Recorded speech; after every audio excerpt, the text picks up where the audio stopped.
It's the Elsa Show with Clay Novak. Serving up trending news and conservative views. Brought to you by the Elsa Collection. And Refuge Medical. And now, it's time for the show.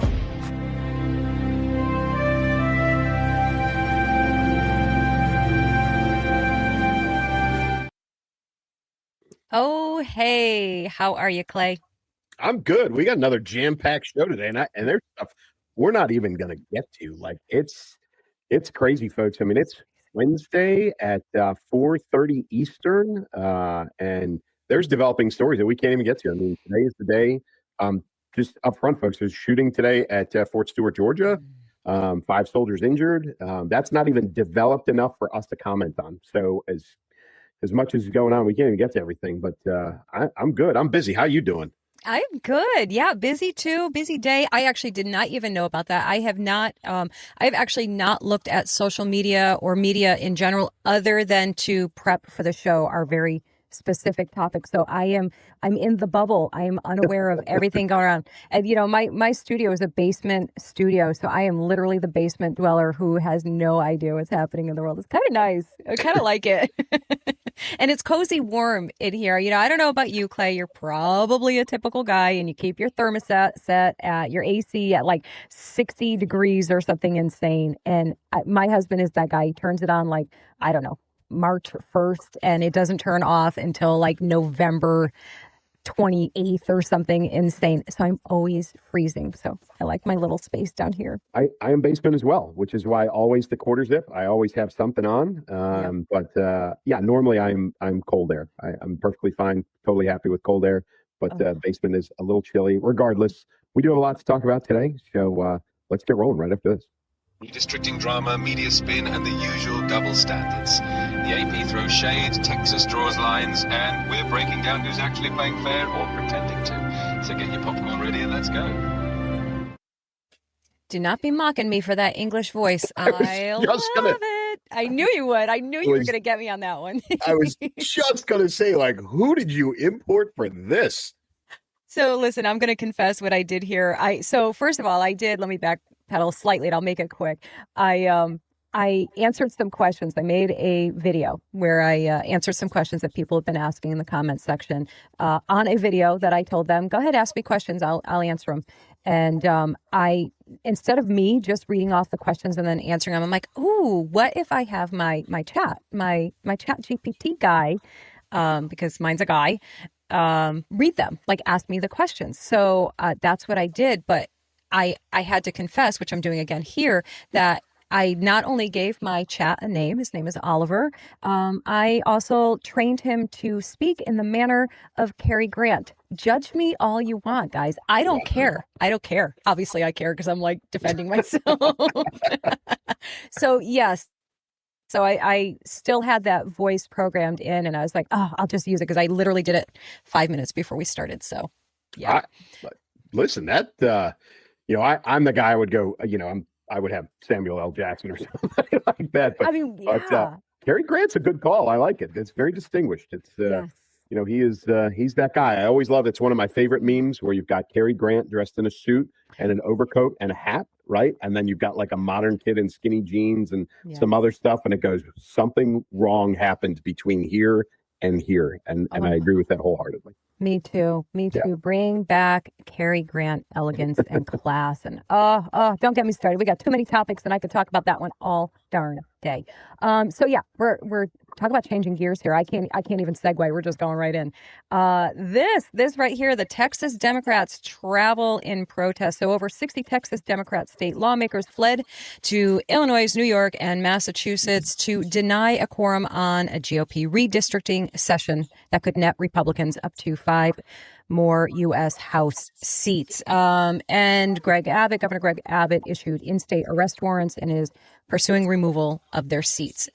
So, right off the bat, Clay, I want to ask you, is anything going to happen to this? Is just like some, lots of noise and once again, nothing happens, or what's going to happen here? So you hit on a lot of them. There's a couple of things in there too. So there's also $500 a day fines for each one of those members for, I don't know what they exactly call it, but I think it's something on, delaying, impeding government process or something like that. Mhm. But with that, no one else can pay those fines besides the actual elected officials. So otherwise, it's a bribery charge. So, Oh, like, okay. if say, some billionaire philanthropist or whatever says, "Well, I'm just going to pay everybody's fine," can't do that. Every one of those people who had their fine paid by somebody else would be taking a bribery charge. Mm. So and the person who volunteers to pay the fine is also criminally liable. So there's Okay. that. I would say that in most other states, in pretty much every other state, I don't think anything will happen. I will tell you that Governor Abbott has repeated, with the exception of maybe Florida, but Abbott has repeatedly backed up the things that he has said. He was one of the first people, to start flying the illegal immigrants to other states. He's been, adamant about the floating barriers in the Rio Grande River. He's done a lot of stuff. So I think he is one who will potentially follow through with this. Yeah. I think that this is the second time that something like this has happened. I would love to see, because Governor Pritzker, my home state of Illinois, I think is complicit in this. I think that I think Governor Abbott should issue a state warrant for Governor Pritzker as an accessory to this, if that's possible. I don't know if it is or not, but if it is, I think he should, which would keep Governor Pritzker from ever stepping foot in the state of Texas ever again. Which would be just a great statement to make, like, hey, we're not going to tolerate this. I think something will happen. The bottom line is they have to come back to Texas. Right. At some point in time. They can't stay away forever. I think that there's got to be some sort of enforcement that happens.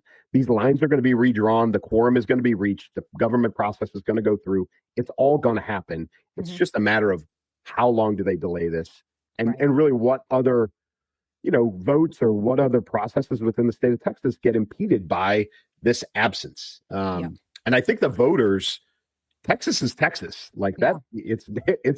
That state's got a personality like no other. And I think that the voters are going to hold them accountable overall. What do you think? Yeah, I think you're right. I agree completely. Texas doesn't really mess around, so that'll be really interesting to watch. And it's funny, as part of my show prep for this, I really just typed in and clicked on the first article about it that came up, which was from the AP, the Associated Press. And right off the bat, as I'm reading this, my blood is starting to boil a little bit, because I'm so keyed in, and I'm sure you are too now at this point. I'm so keyed into language choices, the words chosen, and and what their intention is with these words. And I'm noticing words in this article right away, that are just low key inflammatory, and it was kind of boiling my blood a little bit. And I want to kind of share with you. I'm trying to see if I did. So some of the things that they were saying, like some of the language that they're using in this article, is things like no holds barred battle and blew the lid off of redistricting, and all of these things, and the bias. And what I'm really getting at is the very clear and obvious bias. AP has learned nothing from their battles with Caroline Leavitt there and all of that stuff. And these are the kind of things that are really aggravating me and a lot of people, honestly. It's the media. And you probably could give me any topic at this point that we talk about, and I can bring it right back around to what's the media doing? What's their role in all of this? And, and of course, and it's not just the media, it's the politicians, everybody that's involved. But the irony is like, if this was the other way around, if this was reversed and it was the Republicans doing what these Democrats are doing, the response from the media, which, as we know, fuels the response of the people, it would be a very different story. And, and my whole point here is that we need to be so much more and more hyper aware of those things and of the behavior of the media trying to be inflammatory and make something that is not what they're saying it is. Think about it. And that would be my only advice. Like, think about it that way. Like, if we turned it around, if you reverse this whole story, flip the names, what would the reaction be from the media, and how would that affect your reaction? So that's the thing that kind of gets me, because now, in that same article, they're talking about, other states following suit. But when they refer to that one, like California, a couple other ones too, when they refer to those states, it's very favorable. Like, well, this is, this is just in response to what they're doing, what those people are doing. And, the reality is this is something that has been going on forever. Or I shouldn't say forever. This has been going for a long time. Democrats, Republicans, different states, they all do this. This is a normal part of. Is it good, bad, right, or wrong? I mean, I don't really know. It just is. So it's not new. This isn't like some dirty trick that Trump is pulling that they've never seen before. Yeah. So, yeah. Illinois is one of those states. And in fact, Pritzker was on Colbert last night, which is hilarious because you've got, Pritzker, who is Chris Christie fat, and a potential, they talked about him running for president in 2028. Please do, because that'll get him out of the governor's office in Illinois. But, he's a failure as a governor. And he's on a failed show with Colbert, who's on his way out. And Colbert even called him out in the districting lines within the state of Illinois, because they are, gerrymandered. It's clear, right? There's lines drawn for specific reasons in specific places. California's another one. New York's another one. It happens. You're right. It happens all the time in every state. Some states, it's where you've got Texas is a great example. You've got other states, Michigan, Ohio, Pennsylvania, some of the battleground states, where this is debated every few years for very specific reasons. And that is to make those swing states, those battleground states, go one way or the other. And so it's more of that. Now, I will tell you, you talked about the inflammatory language in the AP article. There was an incident here in Illinois today where, because everybody knows now where those Texas politicians are staying, and there was a bomb threat called to their hotel, right? Police show up, bomb squad, dogs, all that. They clear 400 people out of the hotel. Clearly no device was found. There was no real threat. They all went back to their rooms. But that's being turned into, hey, people did this because the language being used by the Texas Republican, the GOP politicians, is inflaming, is inflammatory, is raising the level of violence.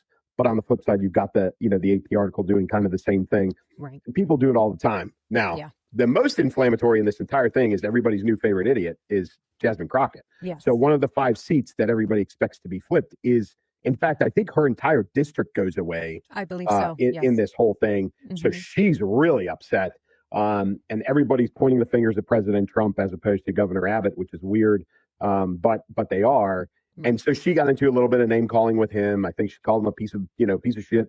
And he responded with his normal, she's not a very high IQ person, kind of thing. But that's, that raises the level too. And like I said, the bottom line is all of these people are going to have to come back to Texas. They're all going to have to assume their responsibility as an elected official. These redrawing districts are going to go through. That's why they left, was to prevent that from happening, but they can't stay away forever. It's just a matter of, does anybody get arrested? Is there any, is anybody removed from office? Because that's on the table right now. That's being discussed as well. So we'll have to see how that pans out as whatever plane lands back in the state of Texas and those people are, and this plays out however it's going to play out. But the reality is it's all going to get redrawn. Right. Yeah, absolutely. And, to be honest with you, I'm not even saying if it's good, bad, right, wrong, whatever, for them to be arrested for all that. Our knee-jerk reaction is to say, good, arrest them, ha, ha, ha, ha. But, the flip side of that is like, well, then this sets the precedent. Remember that, guys. It sets the precedent. So the next time around, because I know, and I can't cite, for instance, but I feel pretty confident in saying that Republicans have done some version of this as well in different states or different times, and maybe they haven't. I don't really know. But I would suspect that they would. This is a tactic. This is a political tactic that gets used. So I will go under the assumption that at some point somewhere Republicans have done either the same or similar, attempted to delay this or stop it from happening. So, again, sets a precedent. So if you want this to happen to them, then we have to be prepared to have it happen to us, And again, I say it a million times, Clay, I'm so tired of us and them and they and we and lines and aisles and all of that stuff. Ugh, makes me exhausted. Well, and so here we are moving on to the topic, and you could classify this as a, hey, somebody opened Pandora's box by going after President Trump, and now all bets are off, and there's no protection for former presidents anymore. Right. Whereas maybe even 10 or 15 years ago, the Clintons, both former President Clinton and former Secretary of State Clinton, have been subpoenaed over the Epstein files, and those, among many, many others. And they're going to have to testify in front of the House Oversight Committee. Formal subpoenas have been submitted. Yeah. October 9th for Hillary and October 14th for Bill. Now, my question is, can they, will they, my feeling is yes and yes, just plead the fifth? Yeah. Like what happened? Yeah. So is this going to be a big nothing burger? Like what's the likelihood? Yeah. So they are one of, or two of, let's see, who else we got? I got the list here. So you've got FBI Director Comey, FBI Director Mueller, who I think when they went to serve his subpoena, they put him in a memory care facility. So he has got Alzheimer's or dementia to such an extent where so he is going to be of zero value whatsoever. Now, okay, people, don't jump to conclusions. He testified in front of Congress in 2019. I thought it was much more recent than that. And if you remember that testimony, it was very much like Biden at the debate, like he was bumbling, right? And that was 6 years ago. And for those of you that have ever been around dementia or Alzheimer's, like that stuff progresses pretty rapidly. So 6 years ago to now, he could be in a state where he is of little value. Regardless, so James Comey, Robert Mueller, Attorney General Merrick Garland, Attorney General Loretta Lynch, Eric Holder, Alberto Gonzales, Department of Justice Bill Barr, DOJ, Jeff Sessions, all subpoenaed over this, along with both of the Clintons. So, going back to plead the fifth, I think they absolutely will. I think that the public image is gone anyway. Like, and I know every time somebody pleads the fifth, whether they're doing it out of an abundance of caution, whether they're doing it out of exercising personal rights, immediately, what do we all think? They're guilty. Guilty. Immediately. But that's guilty. Yeah. So are they going to plead the fifth? Yes. Is it within their rights? Of course it is. So, it's and I think everybody on that list is going to likely testify and plead the fifth. I don't think you're going to get a single bit of information out of any one of those people, as terrible as that is, but I think that is exactly what's going to happen. And is this a wasted effort?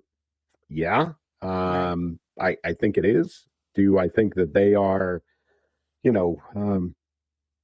exercising their rights? They absolutely are. And I think we're going to get nowhere and nothing out of any of this. I think it's a waste of time.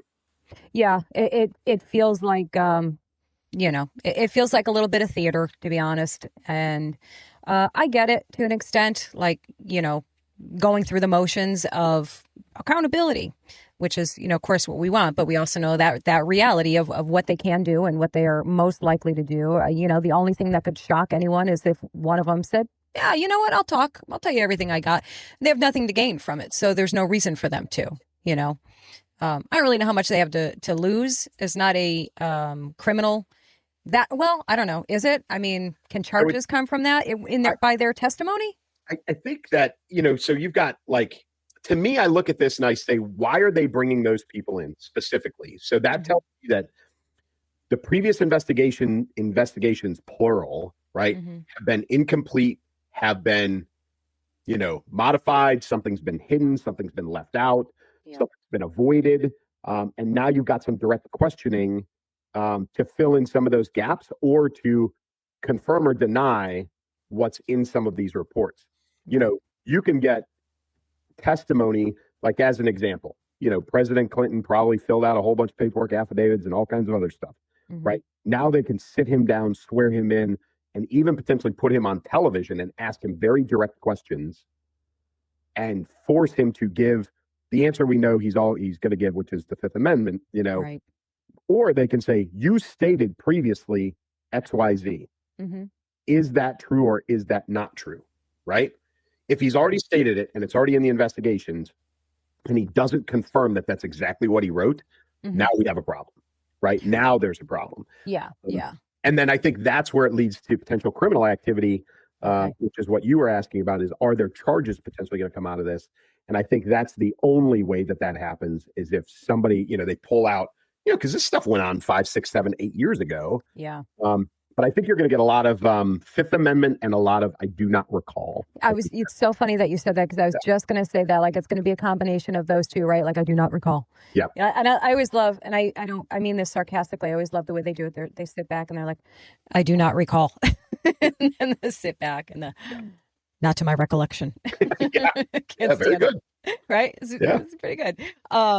So again, I guess this is a lot of theater. Do they have to, stupid question, I guess, maybe, but do they, like, can they just say, I plead the fifth on everything you're about to ask me? Or do they literally have to go through the process of every question that's to be asked by whoever wants to ask questions? And, like, we're going to hear that like 500 times? Probably. Yeah. I think they would have to. You have to go through that whole thing. thing. They have to go through that whole thing. And again, I think, we've seen it before in different cases where somebody will tally it up, and it'll be, hey, President Clinton was on the stand or Secretary Clinton was on the stand.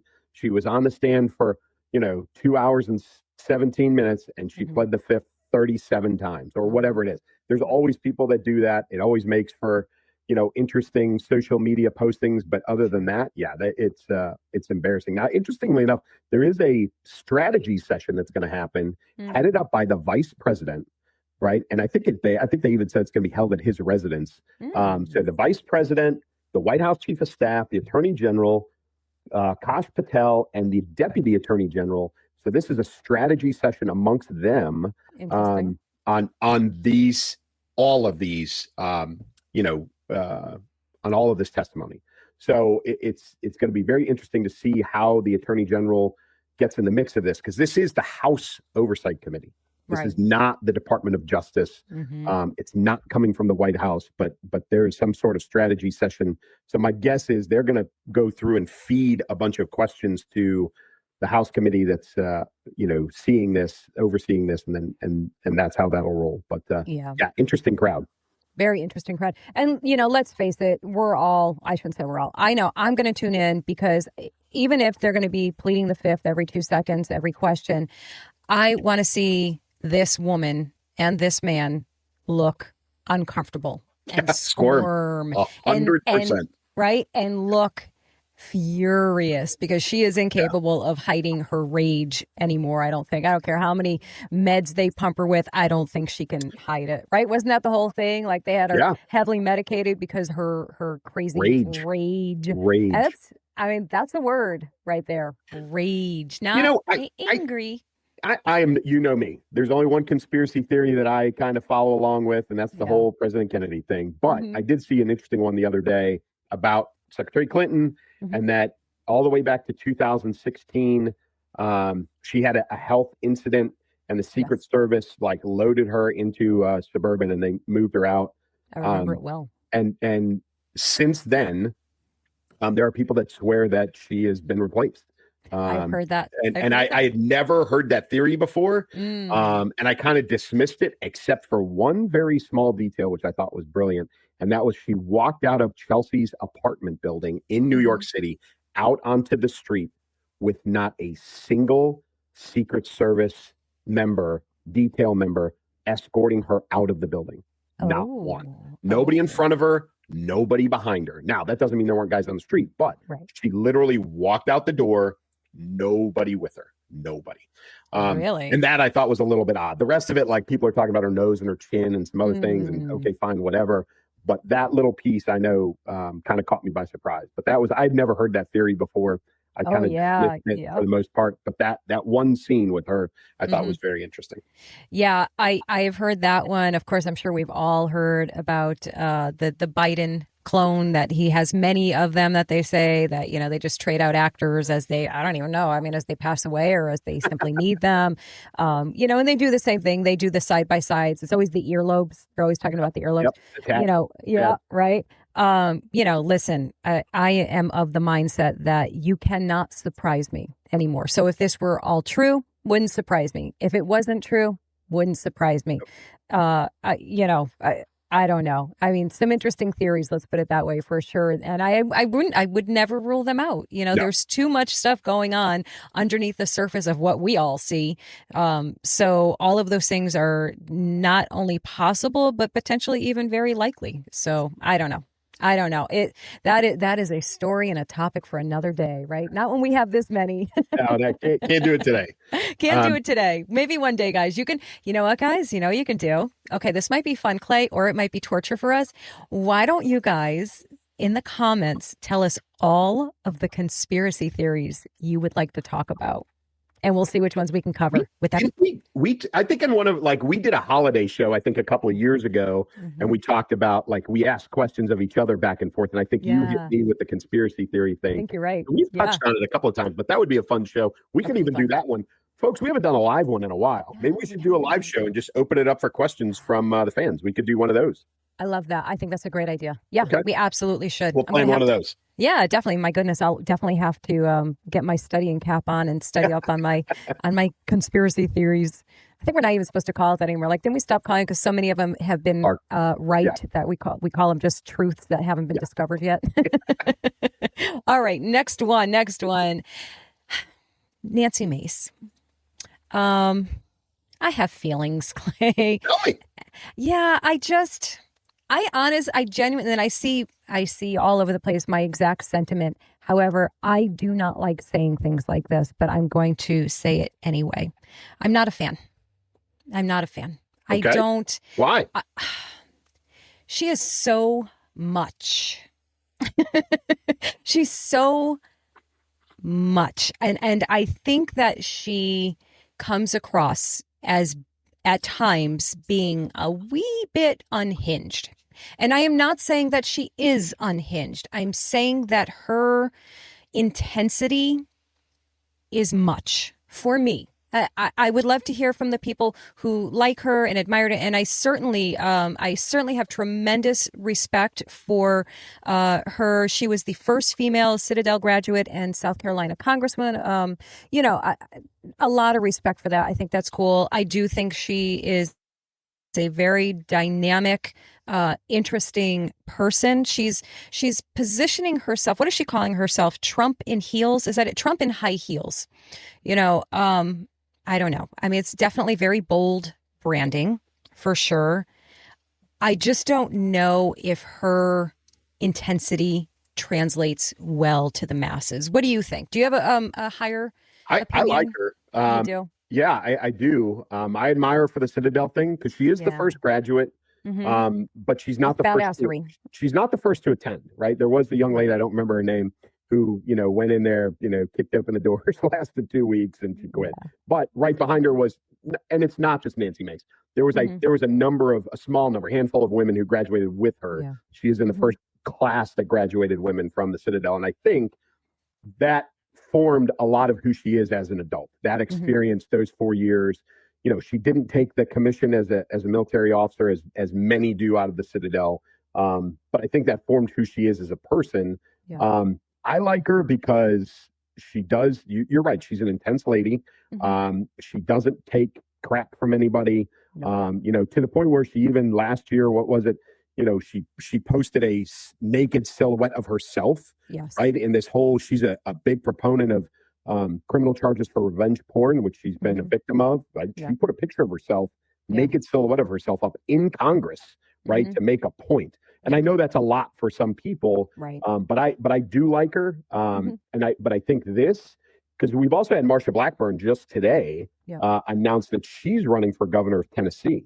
So we've got two GOP strong personality females leaving Congress to go attempt to run their state, and they do have to remove themselves from their congressional seats to do so. And neither one of them is a special election. So they're both coming out on a normal election cycle.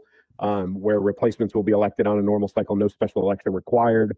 And both of them are responding to term limit elections. So this isn't I'm challenging the sitting governor.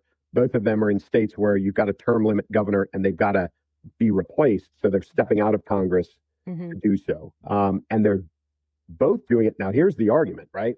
For the people who look at this and they say, well, why we need them in Congress. Right? Because that's the initial reaction. We can't afford to lose a senator. Yeah. We can't afford to lose a representative. But yet you and I both, among the vast majority of America, continue to say term limits in Congress. Yes. So if we get what we want this is the future, right? Right. We're going to turn over all of these congressmen and women on a regular basis. So we have to get over that piece of it. And we have to accept this as the future if that's what we all want. So I like her. I like her in Congress. I think she's of value. She's not afraid. She was one of those, she kind of went after the whole transgender athletes. She's gone after the bathroom bills. She's gone after a lot of those very sensitive topics.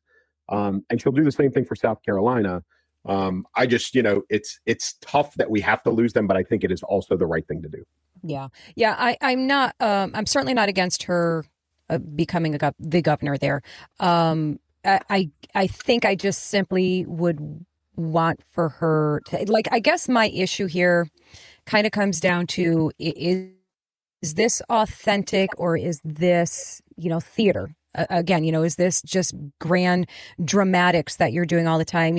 I respect that she is an extremely vocal advocate for victims of sexual assault and abuse and all of those things. And she's, extremely bold and open about her own traumatic experiences in life. I think where the line kind of comes in, if this is your platform, this is what you talk about all the time, and you kind of use that as your battering ram on everyone who comes against you, that's where I kind of get a little put off on her. And, and I know other people do. I actually was just perusing X before this to kind of get a vibe of what other people are thinking, more so to see, like, is this just me? Am I just kind of being meh for no good reason? And, I see both sides of it. But yes, I like the move towards the term limits that we've been talking about forever, and would not be against her being governor. I just, it's just, what? Sometimes people just rub you the wrong way. For me, that's the thing with her. Does not reflect, in my opinion, on whether I think she'll do a good job or not. I think she has potential to do a great job, and as long as her own things don't get in the way, little less of a loose cannon vibe and more of that just fierce advocate for the things that she believes in. That's where I'm at. I think one or both of them, her and Marsha Blackburn, are potentially setting themselves up for a VP or presidential run. As the knock on a lot of Congress people who've never been a governor before, right? If they come straight out of the Senate or straight out of the House and they run for president, is, well, you've never been in charge of anything before, right? So this could be positioning, right? So I think this is like, check the resume. Like, I've run a budget for a state. I've run a state, that has a House and a Senate. I've run, all of those things that we want our presidential candidates to be able to do and say that they've done, right? This is a little bit of block checking for either one or both of them. So I think in the, let's do the quick math, right? Maybe a 2036, presidential run for either one of them. I don't think either one of them would do a 2-year, hey, I'm the governor for 2 years, and then bow out to either run for president or be on the ticket with J.D. Vance. That's also possible. Yeah. Or even be a cabinet member for Vance if he is elected as president in 2028. So I think there's some of this is, you said theater, but I think it's maybe a little bit deeper than that. But it is block checking, I think, for one or both of them to be a governor and make themselves more of a viable presidential candidate in the next 8 to 12 years. Yeah. Yeah, that makes perfect sense. Yeah. Definitely. I'm looking to see if I thought I had a question for you on this. Oh, I guess the question was about electability. Can she rally rural voters without alienating moderates? I think Marsha Blackburn is a done deal. Marsha's definite. I think she's going to win Tennessee, hands down, no problem. I think, what is it? There's 4 other candidates already in it in South Carolina that she's going to run against. I think she is the most well-known. I think she is probably the favorite walking in the door. So she can only go down from there, which there's nothing saying she won't. I mean, you said it. She is a little fiery. She is emotional, and that may turn some people off if she runs for governor. But I think they're both the favorite walking in. I think Blackburn is a gimme. I think that's a 3-foot putt. But I think, Mace is less certain because of her personality. So, definitely not a gimme. Right. Right. Yeah, it's going to be interesting to watch. I definitely wish them both success because that's, for the party and for the future. That's what we need. We need these people in each of these states. It's simple as that, really, right? Yep. Who we got next? Speaking of states, well, technically cities. Speaking of, where's my girl? Let me put my girl up there. There she is. Megan busting on her for her makeup and hair and photo ops, but I don't care. I love her, so whatever. Yeah, I'm a fan. I like her. She's a, she is, a Midwest girl. She is raised on a farm, raised on a ranch. Like is she pretty? Yes. Does she wear a lot of makeup? Yes. Do we really care? No. Like the photo ops, maybe she probably missed the mark on a couple, but so is President Trump. So is absolutely everybody does. Listen, me and Megan. Yes. go back to some of her younger day photo shoots and tell me that she didn't miss the mark on a few things. So right. Let's get back to topic at hand. Yes. All I'm going to say is, listen, we all misstep. Okay. It happens. It's a thing. And we will all misstep more. So whatever. But the important thing is that she's doing her job. She walks the walk. She doesn't just talk the talk. She walks the walk. She's the real deal. So fact summary here, the DOJ released a list of 35 sanctuary jurisdictions, states, cities, counties, and vowed to litigate against laws obstructing federal immigration enforcement. Some lawsuits have already been filed, but courts have tossed cases in Chicago and elsewhere. So I don't know. What do you think, Clay? Yeah, so I went to the DOJ site to check this out, and so it's actually a running list. So they keep this updated, but the current most recent has 12 cities or 12 states plus DC. They list DC as DC and not as a city, right? So they listed it in amongst the states. So 12 states plus DC, 18 cities, and 4 specific counties. One of those being Cook County, Illinois, which is Chicago, 2 out of California, and then I don't remember where the 4th one was at. But they update this, and you're right. So there's been lawsuits filed, including against the city of New York.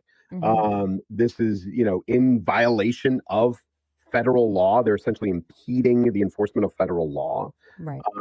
And there is some effectiveness to this because we've already had, I think it was Louisville, right? The mayor of Louisville came back and said, I'm not playing the legal games. And so pulled all sanctuary city status from the city of Louisville. So there's some of that. The list is not all inclusive, but it is constantly updated. So the 35 or so that are on there now, I think, you get updates as things like Louisville happens or as, they add more to it. But I guess the question is, we talk about decentralized government, right? You and I, right? The GOP as a whole is against big gov, right? It's against federal control. It's more towards push to states' rights. So in this case, where do you sit on that? Is this states' rights? Are they overstepping states' rights? Like, there's, again, it's kind of like the term limits thing. Like we need to be okay with some of this, conceptually, maybe not this specific case, but, is it states' rights or are they overstepping? What's going on? Yeah, that's a good question. Yeah. I don't know. I don't have the answer to it. I'll tell you that much. I really don't, and again, I go back to like, sometimes a lot of this stuff just feels like theater because, everybody is stepping on everybody else. So nothing really actually happens. It's just a lot of, tugging back and forth. And then, so what happens, So I don't know. I mean, what do you think I think I personally believe that when your policy endangers citizens, then there's a problem. And I think that's the crux of it. Yeah. And we're going to get into this in one of our kind of closeout topics, but like DC is a great example where, DC policies, it doesn't belong to a state, right? But it is, on par as the district itself. So what does the federal government do to make sure the citizens aren't, at risk? And how far can the federal government step in? We've got Louisville reacted, right, to a lawsuit. They're like, we're not playing this game. We can't afford it. We're not going to do it. So what does the federal government do in a lawsuit against, like, say this lawsuit against the city of New York progresses? Right. What happens there? And you're right. I think it's theater because I think we're treading in unknown waters right now where we don't know how this progresses. If the federal government sues the city of New York and it wins, Then what? Does that take all the power away from the mayor and therefore the people of New York that elected the mayor? Right. I don't know. It's a very, this is definitely, those lawsuits, if they progress, are going to the Supreme Court. And it's going to be a very interesting outcome for all of those, as they progress. I think we all wish that there would be some common sense solution to this. But I think you're going to get enough hardline in the blue states and cities, which is what all of these are.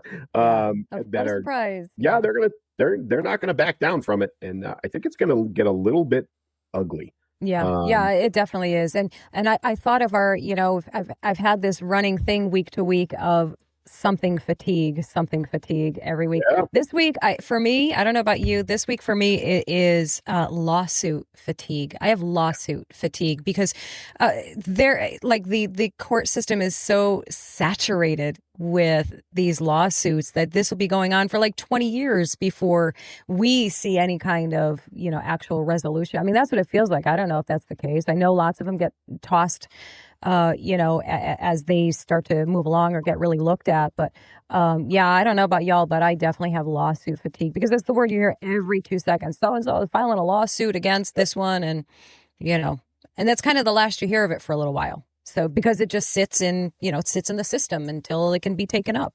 But, we are certainly a very litigious society. And that's where we're at, and it's gone everywhere from federal government, state government level, all the way down to individuals. You know what I mean? Yeah, absolutely. We've talked about happy. This. Everybody's too happy. Sometimes you just wish two guys would go out in the street and beat the crap out of each other and then shake hands and be done with it. But we don't good old days. I miss the good old days where you could just go and pop somebody right in the face. Somebody, I posted a funny side note. I posted a meme. It's been circulating forever, or at least for a while, of Mike Tyson, quote from Mike Tyson. My favorite. I love it so much. Something to the effect of people on the internet have gotten way too comfortable with saying things and, not getting punched in the mouth for it, punched in the face for it. I paraphrase, but that's pretty darn close to it. Yep. And I happened to do my quick glance through the comment section. Most people are, normal and either laugh or agree or, leave it alone, but there's always that like one or two that are like, oh, that's terrible. That's not very Christian of you to want to punch somebody in the mouth. To which I say, to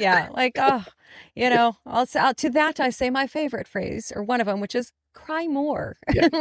Stop. I don't care. Yeah. Good old punch and kisser. But with that, right? So now we've got, next topic. We've got, the Zohan. The Zohan, yes. Right? Don't mess with the Zohan. Yeah. Wait, what? That's not him? Oh, I'm sorry. Close. My bad. Oh, this was the one I meant to pull up. Oops. Sorry. It's close. I feel like the facial expression is the same. Wait, hang on. Oh, no, very close, though. It's close. Yeah. Somebody will superimpose that. Somebody will make a meme out of that. It's coming. If it's probably already out there. But, I'm sure it is. I'm sure. Yeah, the question is, how dangerous is this, right? I mean, he is a blatant, outspoken socialist. It used to be Bernie Sanders and Elizabeth Warren and everybody kind of like, they were only two people and they were a little kooky and we all just kind of tolerated them and, whatever. And then you got AOC and the squad, right? Yeah. And you got a little bit more. And so now you've got, Mom Donnie and you've got, we talked about this a couple of weeks ago, the mayoral candidate in Minneapolis, right? Yes. Yes. So we've got this rise in outward socialism in elected officials. And, I just posted something and I didn't even realize this. I posted it and then I got a message from somebody that said I was quoting Stephen A. Smith, which I don't do. But I posted something on social media that said, the rise of socialism is either going to be the end of the Democratic Party or the end of America, right? Vote wisely. And Stephen A. Smith said exactly the same thing within the last few days. And he was talking about this. And he said that. He said, if you vote in socialism, right, then socialism will destroy America. Right. If the Democratic Party continues to vote in more and more socialists into the Democratic Party, it's going to destroy the Democratic Party. Because they're never going to win a federal level election of any kind ever, and then the party's going to crumble. But I think he's, the old adage goes, you can vote your way into socialism, but you're going to have to shoot your way out of it, right? Right. But there's so many of the younger generation who are talking about wealth restrictions, wealth sharing, government control. We've talked about it before where we talk about we would love for some of these uber wealthy to be more altruistic, more philanthropic, right? Right. The best one so far is Bezos' wife, who's essentially, she sued the crap out of him in the divorce and has given away billions of dollars, right? Right. But we can't mandate that, right? No. It's their money, and we wouldn't want to, right? No. They can be crappy human beings. It's their right. Yeah. They've earned the money. It's their money to do what they want with. Right. Whether you like Elon Musk or not, he can buy Twitter if he's got the money to do it, which he did, right? Yeah. That's the way America works. But you can't be mad at the people who took advantage and had the knowledge of how to take advantage of the system that we all have the same opportunities to. So just or because even they did it. worked hard enough to get the money. Like, Right. Yeah. Yeah. And it's crazy. And you touched on the youth, the young folks thinking this is all such a great idea because they have that, rose-colored glasses on that they have been trained and taught to have on because they have been taught what to think and not how to think and not to rationalize and look at the other side of that and certainly not look at the countries, look at every single place where it has failed, and they buy into that. Yeah, but the way we're going to do it is different. Like, that failed because they did it different. Like, we've got the right way to do it. You dummies, you dumb little dum-dums. Oh, yes. And, this is all part of, I've, harped on this for many a year now, that this is all part of the plan, the indoctrination from, a very young age, the public school system, the colleges, all of those things. They have been so trained and conditioned like good little seals to, bark and clap and perform on command and not to ever actually think. And this is where we're at. And this is why we have going on what we have going on. People like Mamdani, winning New York City's Democratic mayor primary. And this is a guy, he is such a cliche socialist. He comes from wealthy parents. He's got money. He's got all of he had, armed guards with, like what AR-15s, or I don't know what the heck they had. They had machine guns outside his wedding, guarding him and his wedding and all that stuff. Now, if that isn't a sight that harkens to every socialist leader, right there, that should be chilling to people, and they don't even register. Like, this guy is part of the wealth bracket that you're so against, and he's your leader. Like, he's your beacon of hope. The stupidity to me is galling. It really is. And, I try not to be mean except for when this stuff aggravates me to the extent that it does. And then I gotta be mean about it because I feel like it's the only way we can get this through their heads or not. I feel so. Take the socialism, which he's admitted out loud, doesn't care. He's unabashed, right? Yeah. He's a socialist. I think with him, there's also a danger of, Islam and Sharia law and those kinds of things. I think that's a viable danger with him. But I also think he is an absolute liar. Yeah. Like, he will lie and he will say anything and everything he has to get elected. Yeah. Knowing 100% he's lying, doesn't care if he's lying, and then once he gets into office, he's going to do what he wants to do. And it is so blatant to me. And he doesn't care, and he knows it. And that's why I think he is most dangerous. Totally dangerous. Yes. He is going to do whatever it is that he wants to do and whatever he has to do. And he is the most dangerous in all of this. Bernie Sanders is a crazy old man. Elizabeth Warren is a liar, and everybody knows it, and they don't take her seriously, right? AOC is, and the rest of the squad, they're really, really dumb as dirt. I actually think this guy is pretty smart, but I think he's a blatant friggin' liar, and he will do anything and everything to get elected, and he is dangerous. Yes. Yeah, I agree, and I hope. Man, oh man, I hope they're taking that danger seriously. I think that they are. I think there are some big New York businessmen putting up a nice, big, solid chunk of change to fight against him. More people need to be, more people in that position should be doing that as well, taking this threat very seriously. Like you said, he is fully open about it. Yeah. Abolish the police, get rid of the police, state government run grocery stores, I mean, all of the key, those are just two of them, but all of the key phrases and terms and belief systems, he's just putting them right out there on a silver platter, neon lights on it. So yeah, we have been forewarned really by himself. Well, and then moving on to our next topic, he gets backing and association from people that support this same sort of abomination. Yeah. And I know this is going to get you worked up. I'm going to talk first, and then I'm going to let you fly off the handle. Yep. For those of you that haven't seen this, so there's a current production of Jesus Christ Superstar. And if you're not familiar with it, it is not well received in the Christian community. It never has been. It's the story of Christ told from Judas's perspective, right? And it is inflammatory and not very favorable towards Jesus as, the Savior himself, but also as a human being. So it's openly, in this current production, you have Jesus being played by a gay black woman who is in the recent production of Wicked. I believe that's the same woman. Or the Wicked movie, I think that was out recently. Correct. That's the same woman. Yes. So this is openly mocking Christianity, openly, right? Not just the play itself, which always has been controversial, but her playing Christ is openly mocking Christianity. This never happens to another religion, right? Never. They wouldn't dare. Wouldn't dare, right? Wouldn't dare go after Muhammad, wouldn't dare any of the other major religions. This is supported by Hollywood, the liberal left. Everybody in the entertainment industry is lauding how amazing this is. Is this freedom of speech? Sure, maybe. Is it potentially a hate crime? It could be.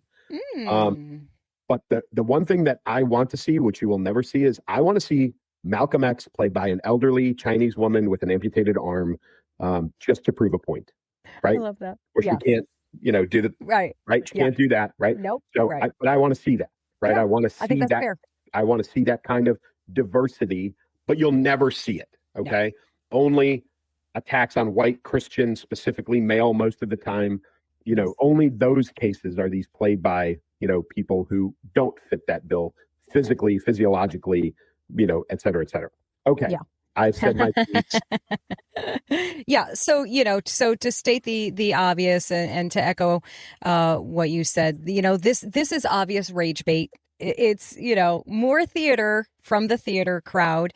And the goal and intention is 100% to enrage and insult and inflame and to get people to pay attention to them. And, congratulations, they have succeeded in doing exactly that. Yes, absolutely. My first reaction is to become extremely unchristian and say some very, very unchristian things about this. And then I calmed down and I did pray on it. I did take that pause and say, Lord, I actually need you to speak through me because you don't want me saying what I want to say. So I did take that pause and I did write and I wrote a post and I made a video about it, which was really just echoing the same sentiment, just two different forms. And here's what I came up with. Jesus does not need us to defend him.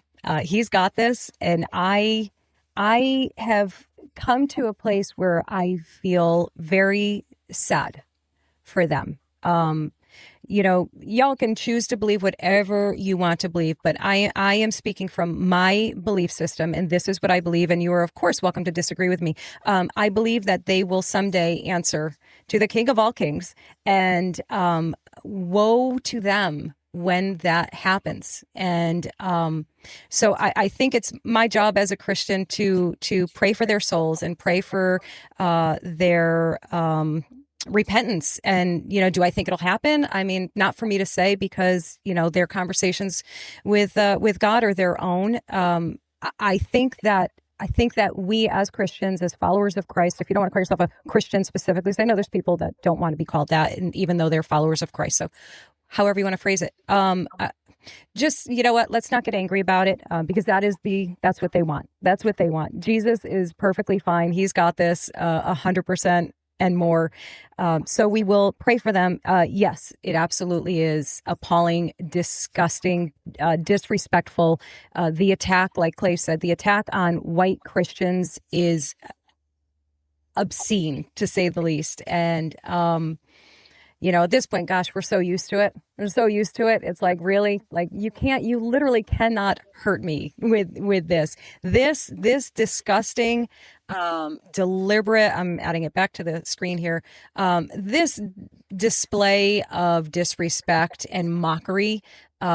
This is not for me to handle. This is not for me to worry about. That will be for them to worry about. So, do you see how I calmed myself down, Clay? See, it wasn't me calming myself down. It was the good Lord calming me down and get me to act right. But I will tell you in all sincerity, the me in me wants to give a very, very different reaction. And that is my Christianity at work. That is the Holy Spirit doing its job inside of me. And I'm humbly grateful for that.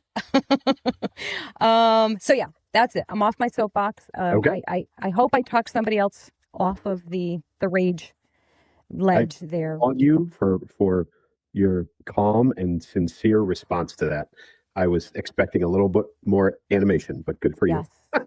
I was starting there as soon as you started talking about it, Clay. I could feel, like, you can't see because my hair is hiding it, but I don't know about anybody else, but when I start getting angry or emotional or anything, my chest gets like fire engine red and it travels up to my face. Like, I can't hide it. And I was like, okay, calm it down. Don't be you. Don't be yourself here. Be what you need to be. So yes. Yeah. We can do this. We've got 2 more to end our show tonight. These are, again, including that one to a degree, I guess. These are our lighter topics, our more amusing, our, not end of the world doom and gloom stuff. So here's one that I find, entertaining. Bye. Yeah. Bye.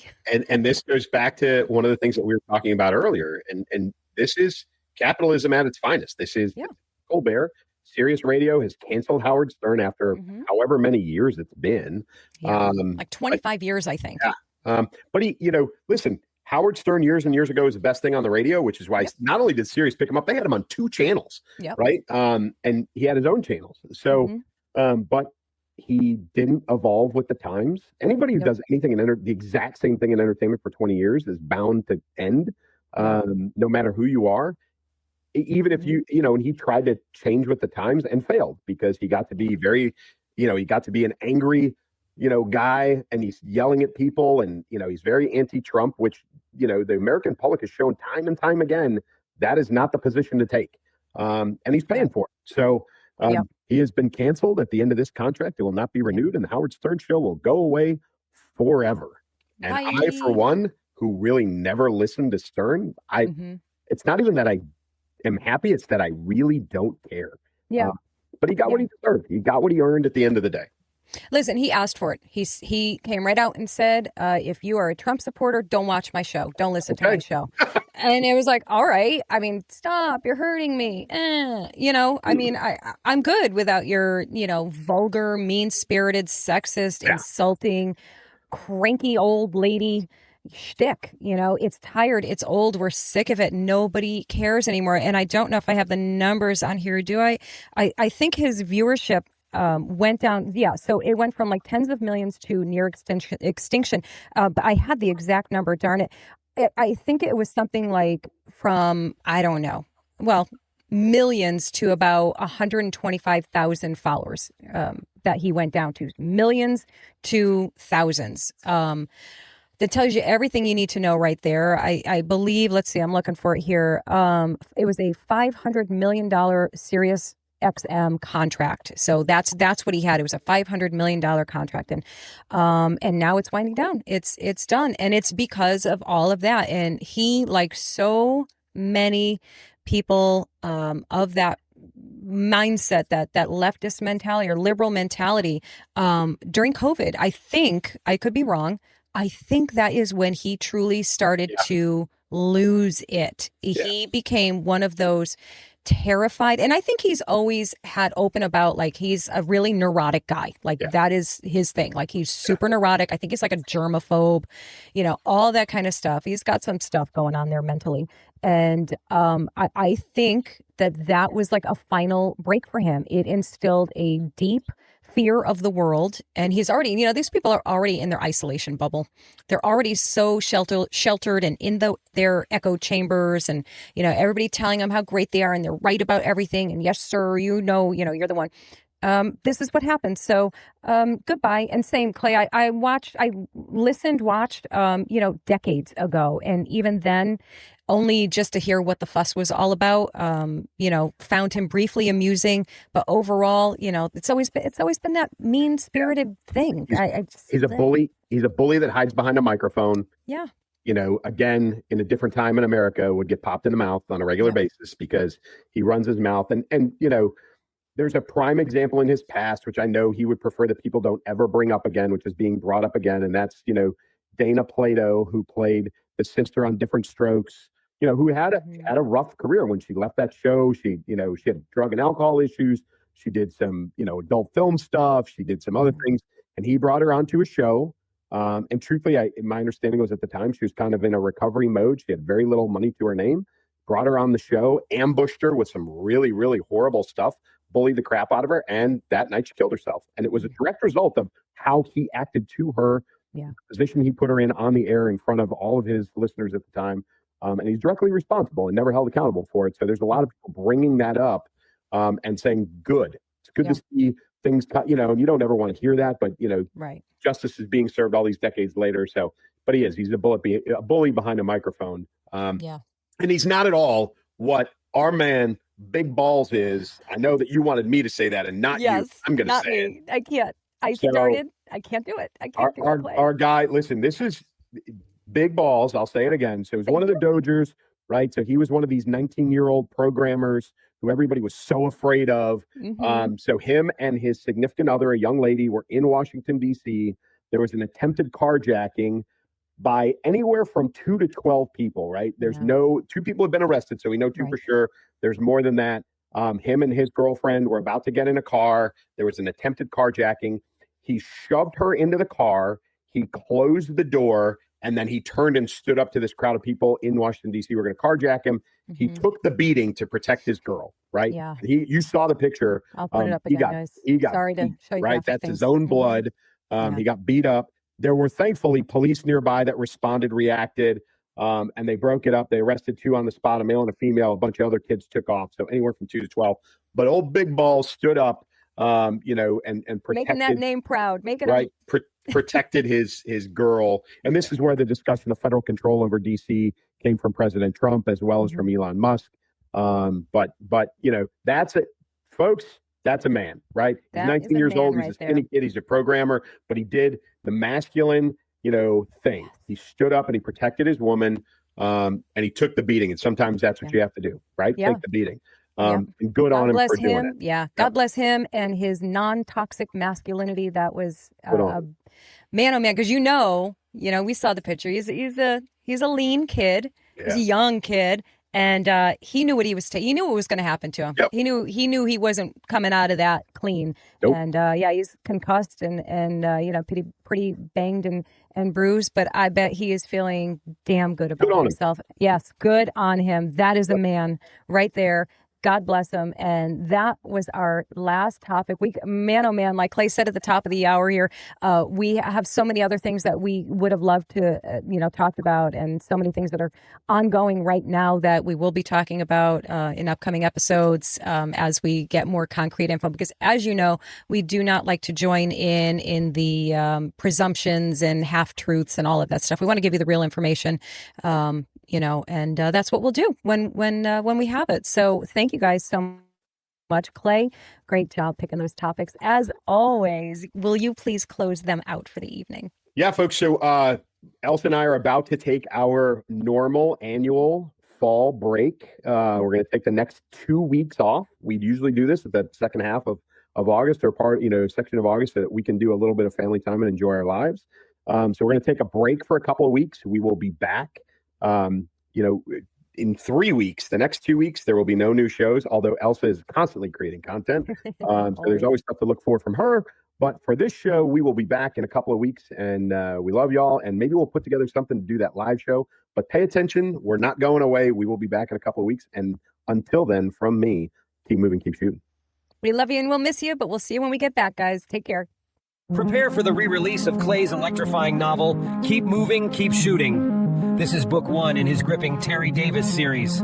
Experience an edge-of-your-seat thriller that will leave you breathless. Get your copy of this highly anticipated re-release. It drops July 4th. Don't miss it. She's the voice behind the viral comedy, bold commentary, and truth-packed interviews that cut through the chaos. Author, brand creator, proud conservative Christian. This is Elsa Kurt. Welcome to the show that always brings bold faith, real truth, and no apologies.